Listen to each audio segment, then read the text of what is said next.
بسم اللہ الرحمن الرحیم۔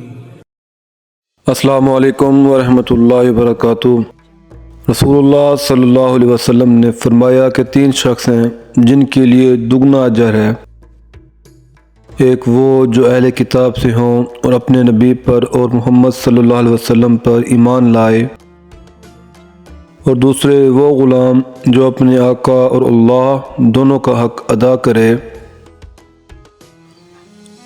اور تیسرے وہ آدمی جس کے پاس کوئی لونڈی ہو جس سے شب باشی کرتا ہے، اور اسے تربیت دے تو اچھی تربیت دے، اور تعلیم دے تو عمدہ تعلیم دے، اور پھر سے اسے آزاد کر کے اس سے نکاح کر لے تو اس کے لیے دگنا اجر ہے۔ پھر عامر نے صالح بن حیان سے کہا کہ ہم نے یہ حدیث تمہیں بغیر اجرت کے سنا دی ہے، ورنہ اس سے کم حدیث کے لیے مدینہ تک کا سفر کیا جاتا تھا۔